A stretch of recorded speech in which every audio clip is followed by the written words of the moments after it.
பொதுவா ஒரு கணக்கு இருக்கு. 108 கூட ஒன்ன சேர்த்தா 109 வரும். ஆனா அதாவது இன்றைய தமிழ்நாடு அரசியல்ல 108 தொகுதியில வென்ற ஒரு கட்சிக்கு சட்டசபையில இருக்க போறது வெறும் 107 பேர் மட்டும்தான். ஆமா, இது ரொம்பவே சுவாரஸ்யமான ஒரு அரசியல் முரண்னு சொல்லலாம். அந்த ஒரு மாய எண் தமிழ்நாட்டோட அடுத்த முதலமைச்சர் யாருங்கிறதைய மாத்தி எழுத போகுது. கரெக்ட். அதனால தான் இதை நாம இன்னைக்கு கொஞ்சம் விரிவா பார்க்க போறோம். கேக்குற உங்களுக்கு ஒரு உற்சாகமான வணக்கம். இன்னைக்கு நாம இந்த ஆழமான அலசல்ல தமிழ் ஒன் இந்தியா செய்தித்தளத்துல விஷ்ணுபிரியா ஆர் அவங்க எழுதின தரவுகளோட அடிப்படையில 2026 தமிழ்நாடு தேர்தல் முடிவுகளை பத்தி பேச போறோம். நிச்சயமா. இந்த தொங்கு சட்டசபை, அதாவது ஹேங் அசெம்பிளின்னு சொல்லுவாங்க இல்லையா, அது உருவாக்கியிருக்க பரபரப்பான சூழலை பத்தி நுணுக்கமா அலசுறது தான் இந்த உரையாடலோட முக்கிய நோக்கம். எக்ஸாக்ட்லி. இது எப்படி இருக்குன்னா, ஒரு பெரிய ஓட்டப்பந்தயத்துல ஓடி வந்து அந்த எல்லை கோட்டுக்கு ஒரு அடிக்கு முன்னாடி மூச்சு வாங்குற மாதிரி ஒரு நிலைமை. ஒரு தேர்தல் எவ்ளோ பரபரப்பா இருந்தாலும் அதுக்கப்புறம் நடக்கிற இந்த நம்பர் கேம் ரொம்பவே த்ரில்லிங்கா இருக்கு. உண்மைதான். அந்த நம்பர் கேம்குள்ள போறதுக்கு முன்னாடி அடிப்படையான சில தரவுகளை நம்ம பாத்திரலாம். தமிழ்நாட்டுல மொத்தம் 234 தொகுதிகள் இருக்கு, ரைட்? ஆமா. ஆட்சி அமைக்க 118 இடங்கள் தேவை. ஆனா தனிப்பெரும் கட்சியா உருவெடுத்திருக்க தமிழ்நாடு வெற்றி கழகம், அதாவது தவைக, அவங்க பெற்றிருக்கிறது 108 இடங்கள் மட்டும்தான். எந்த கட்சிக்கும் பெரும்பான்மை கிடைக்காததால இப்போ ஒரு தொங்கு சட்டசபை உருவாகியிருக்கு. இந்த இடத்துல தான் தவைக தலைவர் விஜய் தமிழ்நாடு ஆளுநர் ராஜேந்திர விஸ்வநாத் ஆர்லேக்கருக்கு ஒரு அதிகாரப்பூர்வமான மின்னஞ்சல் அனுப்பியிருக்காரு. தான் ஆட்சி அமைக்க உரிமை கோருவதாகவும் சட்டசபையில பெரும்பான்மையை நிரூபிக்க 15 நாட்கள் அவகாசம் வேணும்னு அதுல கேட்டிருக்காரு. ஆமா, இத ஒரு பரந்த கண்ணோட்டத்துல பார்த்தோம்னா, ஒரு தொங்கு சட்டசபை வரும்போது ஆளுநரோட முடிவு எவ்வளவு முக்கியம்னு புரியும். தனிப்பெரும் கட்சி அப்படிங்கிற அடிப்படையில தவக உரிமை கோர்றது ஒரு லாஜிக்கான அரசியல் மூவ் தான். இல்ல, ஒரு நிமிஷம். எனக்கு இங்க ஒரு கேள்வி வருது. ஆட்சி அமைக்க உரிமை கோர்றது அப்படிங்கறது எவ்ளோ பெரிய விஷயம். நேர்ல போய் சந்திச்சு அந்த எம்எல்ஏக்களோட ஆதரவு கடிதங்களை கொடுக்கறது தானே மரபு. ஏன் மின்னஞ்சல் மூலமா இதை செய்யணும்? நல்ல கேள்வி. அதாவது நேர்ல போய் கடிதம் கொடுக்கறது தான் ஃபைனல் ப்ராசஸ். ஆனா ரிசல்ட் ஒரு கன்ஃபியூஷனான சூழல் இருக்கும்போது யார் முதல்ல உரிமை கோர்றாங்க அப்படிங்கிறது சட்டப்பூர்வமா ரொம்ப ரொம்ப முக்கியம். ஓ, அப்போ இது ஒரு டைம் ஸ்டாம்ப் மாதிரி செயல்படுமா? எக்ஸாக்ட்லி. மின்னஞ்சல் அப்படிங்கிறது அதிகாரப்பூர்வமான டைம் ஸ்டாம்ப் இருக்கிற ஒரு டாக்குமெண்ட். நாங்க தான் முதல்ல உரிமை கோரிட்டோன்னு ரெக்கார்ட் பண்றதுக்காக இதை யூஸ் பண்றாங்க. வேற யாராவது போறதுக்கு முன்னாடி தங்களை அழைக்கணுங்கிற அழுத்தத்தை இது உருவாக்கும். ரைட், இப்ப புரியுது. ஆனா அவங்க கேட்டிருக்க அந்த 15 நாட்கள் அவகாசம், இது வழக்கமான நடைமுறைதானா? பொதுவா 3 நாள் இல்ல அதிகபட்சம் 1 வாரம் தானே கொடுப்பாங்க. ஆமா, 15 நாட்களுங்கிறது தொங்கு சட்டசபை வரலாற்றுல கொஞ்சம் அதிகமான கால அவகாசம் தான். இதுக்கு என்ன அர்த்தம்னா, அவங்க கிட்ட இப்போதைக்கு போதுமான எம்எல்ஏக்கள் இல்ல, மற்ற கட்சிகளோட பேசிய ஆதரவு திரட்ட கொஞ்சம் டைம் வேணும்னு ஆளுநருக்கு மறைமுகமா உணர்த்துறாங்க. அந்த பேச்சுவார்த்தையை பத்தி பாக்குறதுக்கு முன்னாடி நாம ஒரு முக்கியமான கணித சிக்கலுக்குள்ள போகணும். இங்கதான் விஷயம் ரொம்ப ரொம்ப சுவாரஸ்யமாகுது. மேலோட்டமா பார்த்தா 118 சீட்டு வேணும், இவங்க கிட்ட 108 இருக்கு. கழிச்சா 10 தானே தேவை. ஆனா உண்மை அதில்ல.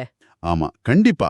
ரொம்ப ஆச்சரியப்பட வைக்கிற விஷயம் என்னன்னா, தேர்தல் ஆணைய விதிகளின்படி விஜய் 2 தொகுதிகள்ல ஜெயிச்சிருக்காரு. ஆமா, அதனால என்ன? ஒரு முதலமைச்சர் பெரும்பான்மையை நிரூபிக்கும் போது, அதாவது ஃப்ளோர் டெஸ்ட் நடக்கும்போது, ஒரு தொகுதியோட வாக்கு மட்டும்தான் கணக்குல எடுத்துக்க முடியும். ஒரு நபர் ஒரு ஓட்டு தான் போட முடியும். ஓ, அப்போ 108 தொகுதியில ஜெயிச்சாலும் சட்டசபையில தவைகோவோட தற்போதைய அதிகாரப்பூர்வ பலம் 107 மட்டும்தானா? எக்ஸாக்ட்லி, 107 பேர் தான். இது எப்படி இருக்குன்னா, கடையில பை ஒன் கெட் ஒன் கூப்பனை வச்சுட்டு பில் போடும்போது அந்த கூப்பன் ஒரு பொருளுக்கு மட்டும்தான் செல்லுபடியாகும்னு பில் கவுண்டர்ல தெரிஞ்சுக்கிற மாதிரி இருக்கு. கரெக்ட், நல்ல உதாரணம். அதனால இப்போ ஆட்சி அமைக்க விஜய்க்கு 10 பேர் பத்தாது, மீதமுள்ள 11 பேரோட ஆதரவு தேவை. 10 பேரை திரட்டுறதுக்கும் 11 பேரை திரட்டுறதுக்கும் அரசியல் ரீதியா பெரிய வித்தியாசம் இருக்கு இல்லையா? அந்த ஒரு நம்பர் மொத்த வியூகத்தையே மாத்திரும். சரி, அந்த 11 பேரை அவங்க எங்கிருந்து கொண்டு வர போறாங்க? இந்த 15 நாள் அவகாசத்துல 2 ஆப்ஷன்ஸ் இருக்குன்னு செய்தி கட்டுரையில ஊகங்கள் சொல்லப்படுது. ஒன்னு, பாமக அல்லது காங்கிரஸ் மாதிரி கட்சிகள் கிட்ட ஆதரவு கேட்கறது. ரெண்டாவது ஆப்ஷன் என்ன? ரெண்டாவது அதிமுக மற்றும் திமுகவை உடைச்சு அங்கிருந்து எம்எல்ஏக்களை தங்க பக்கம் இழுக்க வாய்ப்பு இருக்குன்னு சொல்றாங்க. வெயிட். அதிமுக திமுகவை உடைக்கிறதா? ஒரு கட்சியிலிருந்து 11 பேரை மட்டும் அப்படியே தனியா இழுக்க முடியுமா? கட்சி தாவல் தடை சட்டம்னு ஒன்னு இருக்கே. அதான் இது ஒரு முக்கியமான கேள்வி எழுப்புது. ஆன்டி டிஃபெக்ஷன் லா படி பாத்தீங்கன்னா ஒரு கட்சியிலிருந்து 11 பேரை மட்டும் தனியா இழுத்தா அவங்க எம்எல்ஏ பதவியை இழந்துருவாங்க. அவங்க ஓட்டும் செல்லாது. அப்போ தவேகிற்கு எந்த லாபமும் இல்லையே. இதை தாண்டி எப்படி அவங்கள உள்ள கொண்டு வருது? ஒரு வழி இருக்கு. அந்த சட்டத்துல என்ன சொல்லியிருக்காங்கன்னா ஒரு கட்சியை உடைக்கணும்னா மொத்த எம்எல்ஏக்கள்ல 3/2 பங்கு, அதாவது 2/3 பேர் கூட்டா பிரிஞ்சு வரணும். ஓ, அப்போ 60 பேர் இருக்கிற கட்சியிலிருந்து 40 பேர் ஒன்னா வரணும், அப்படிதானே? கரெக்ட். அப்படி வந்தாதான் அவங்க மேல சட்டம் பாயாது. ஆனா திராவிட கட்சிகள் மாதிரி ரொம்ப ஸ்ட்ராங்கான கட்டமைப்பு இருக்கிற கட்சிகள்ல இருந்து அத்தனை பேரை ஒரே மூச்சுல உடைச்சு வெளியே கொண்டு வர்றது அது சாத்தியமான்னு யோசிச்சு பாருங்க. அப்படியானால் இதற்கெல்லாம் என்ன அர்த்தம்? 15 நாட்கள்ங்கிறது அரசியல்ல ரொம்ப பெரிய காலம். இது எப்படி இருக்குன்னா, ஒரு பாலத்தை கட்டி முடிக்கிறதுக்குள்ள உடைஞ்ச செங்கலை தேடி ஓடுற ஒரு அவசர நிலை மாதிரி இருக்கு. ஆமா, எம்எல்ஏக்களை இழுக்கிறது பார்க்கறதுக்கு பரபரப்பா இருந்தாலும் செயல்படுத்துறது ரொம்ப கஷ்டம். ஒருவேளை இழுத்தாலும் தினமும் அவங்கள தக்க வைக்கவே அரசு போராட வேண்டியிருக்கும். ஆ, இந்த இடத்துல கேக்குற உங்களுக்கு ஒரு கேள்வி வரலாம். அவங்க ஏதோ கணக்கு போடுறாங்க, யாரையோ இழுக்குறாங்க, இதனால நமக்கு என்னன்னு நீங்க நினைக்கலாம். ஆனா ஒரு ஸ்திரமற்ற அரசாங்கம் அமைஞ்சா அதோட நேரடி பாதிப்பு உங்க அன்றாட வாழ்க்கையில தான் இருக்கும். கண்டிப்பா.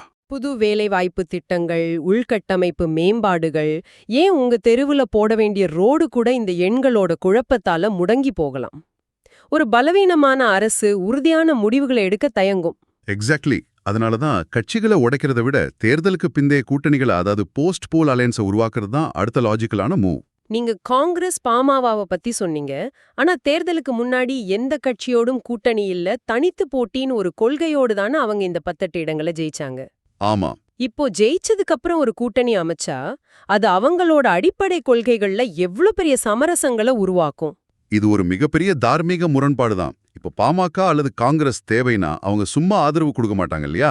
சில அமைச்சரவை பதவிகளை கேட்கலாம், அல்லது அவங்களோட குறிப்பிட்ட கொள்கைகளை அரசு செயல்படுத்தணும்னு நிர்பந்திக்கலாம். ரைட், இது ரொம்ப முக்கியம். கேக்குற நீங்க யோசிச்சு பாருங்க. கல்வி திட்டத்தை மாத்துறதோ இல்ல இடஒதுக்கீடு பத்தின முடிவோ எடுக்கும்போது இந்த 11 பேர் கொடுத்த கட்சியோட சம்மதம் இல்லாம எதுவும் நடக்காது. நீங்க ஒரு குறிப்பிட்ட கொள்கைக்காக ஓட்டு போட்டிருப்பீங்க, ஆனா ஆட்சி அமைக்க அந்த கொள்கை நீர்த்து போகலாம். அதுதான் தொங்கு சட்டசபையோட சிக்கலே. ஆளுநர் அந்த 15 நாட்கள் அவகாசத்தை கொடுத்தா ஒவ்வொரு மணி நேரமும் கொள்கைகளுக்கும் அதிகாரத்துக்கும் நடுவுல பெரிய பேரங்கள் நடக்கும். ஆமா, அப்போ இதுவரைக்கும் நாம பேசினத ஒரு முறை சுருக்கமா பார்த்தோம்னா, 108 தொகுதியை வென்ற தவக விஜயோட 2 தொகுதி வெற்றியால எப்படி 107ஆம் மார்ச்னு பார்த்தோம். அதுக்கப்புறம் ஆளுநருக்கு அனுப்பின மின்னஞ்சல், அவங்க கேட்ட 15 நாட்கள் அவகாசம், அப்புறம் அந்த மேஜிக் நம்பர் 11 தேடுற பயணத்தை பத்தியும் அலசினோம். ஆமா, கட்சி தாவல் தடை சட்டத்தோட சிக்கல்களையும் நாம பார்த்தோம். இதெல்லாம் வெறும் எண்கள் இல்ல, அடுத்த 5 வருஷத்துக்கு உங்க வாழ்க்கையை தீர்மானிக்க போற அரசோட அடித்தளம். உண்மைதான். ஒரு கட்சிக்கு முழு மெஜாரிட்டி கிடைக்காதப்போ நடக்கிற சமரசங்கள் அந்த மாநிலத்தோட வளர்ச்சியில கட்டாயம் எதிரொலிக்கும். கடைசியா கேக்குற நீங்க கட்டாயம் யோசிக்க வேண்டிய ஒரு ஆழமான விஷயத்த நான் விட்டு சொல்றேன். ஒரு தலைவர் தன் பாதுகாப்பிற்காக 2 தொகுதியில போட்டியிடுறாரு. அது நல்ல வியூகம்தான். ஆனா கடைசியில ஆட்சி அமைக்க வரும்போது அந்த பாதுகாப்பே அவருக்கு ஒரு பலவீனமான கணித சிக்கலா மாறி 10க்கு பதிலா 11 பேரை தேட வேண்டிய நெருக்கடியை உருவாக்குது பாத்தீங்களா? ஆமா, இதுதான் எண்களோட முரண். கண்டிப்பா. இப்படிப்பட்ட ஒரு நிலைமையில வெவ்வேறு கொள்கைகள் இருக்க கட்சிகளை ஒன்னா சேர்த்து உருவாக்கப்படுற ஒரு கூட்டணி ஆட்சி தேர்தலுக்கு முன்னாடி மேடையில மக்களுக்கு கொடுத்த வாக்குறுதிகளை எந்த சமரசமும் இல்லாம அப்படியே நிறைவேற்றுமா? இது நீங்க சிந்திக்க வேண்டிய மிக முக்கியமான கேள்வி. இந்த ஆழமான அலசல் உங்களுக்கு பல புதிய பார்வைகளை கொடுத்திருக்கோன்னு நம்புறேன். தொடர்ந்து சிந்திப்போம்.